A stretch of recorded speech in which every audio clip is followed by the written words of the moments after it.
E1 pages, which you will see a demo of, and multiple time zone support, just to name a few. All right, jump in and show us some of the software before people get too hungry.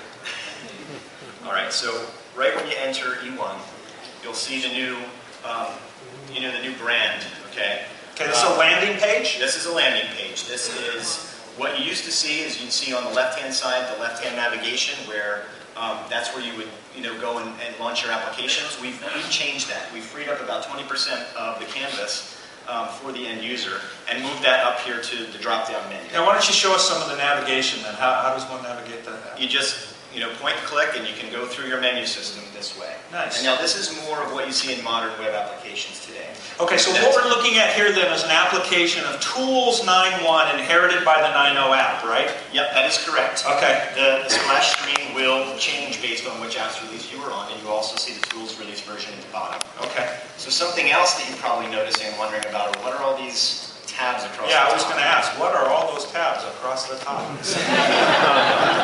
So what this is what we call EnterpriseOne pages. And this is a portal-like representation of HTML flows, external links, BI Publisher Analytics, and you just click on them and you will navigate to that specific page. Like here we're talking about the Oracle web page. We can go to the BI Analytics and do some drill-ins. Just give it a second to load. Here we go. And it's real time. These pages can be configured by user, by role, by environment. The same security model that everyone is used to in JD Edwards today. Okay. We're also delivering some out-of-the-box flows. Now, what we see these being used for is the typical end user does a number of tasks each day. A number of steps, yeah. And so we would, by role, configure these flows to have them sign in. But that's just a static bitmap, right? No. You can hover over these, and what you'll see is the changes, and what behind the scenes it'll do is it'll either launch an application or run a report. Oh, can you run a report? Show me what that looks like. I will get to the report in a second. Oh, do the application first. I guess I skipped ahead. That's okay. And so... Boy, that looks really different though, Bri. Yeah, it does. And from everyone who's used to running E1, this looks totally different. What we did here, our whole software is based on metadata. And so what we were able to do is at runtime change the way we render that metadata. Right. To give you this nice new look and feel. Very clean, very simplistic. It kind of looks like Fusion. It does look like Fusion. And what we've done is taken the same approach that Fusion has and used the RCUX, which is the Rich Client User Experience style sheet, to render these. So if you're in an enterprise that contains both Fusion and EnterpriseOne, it'll look like they live together. Right. So now what's that little arrow down there at the bottom? The little arrow. This is a new navigation paradigm that we've added to EnterpriseOne in the next release, and we call it the carousel. So the carousel, it looks and feels more like the way you would navigate on a tablet or a smartphone. And we see... That looks like my iTunes. And you'd see more people wanting to use this. You still have the traditional navigation menuing up here. We still have FastPath, so you can still go up here, type in your next application, and it'll load right up. You'll also see that it puts the next icon right in the carousel. And so you can hover over it, you can see information about that application. For the power user who likes the application names, you just click on the description and up pops the P4210. Okay.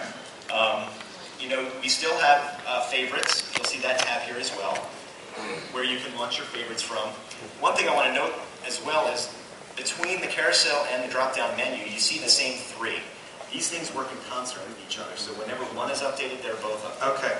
So you're going to show me something about the reports? Yes. This was something that was really asked by customers, an easier way to get to their reports. So now we have the most recent reports, and this is a configurable item where they show up in the carousel. You'll see if you hover over them, you get some more information. Plus, there's a color in the upper right corner, which it basically tells you what the status is. I see. Can you move those things around a little bit? Yes, you can. You can slide them all around, reposition them, do whatever you want. And even with favorites and open apps, you can drag them around and reorder them however you want them ordered. Is that fixed at the bottom all the time? No, actually, the carousel. You can drag it wherever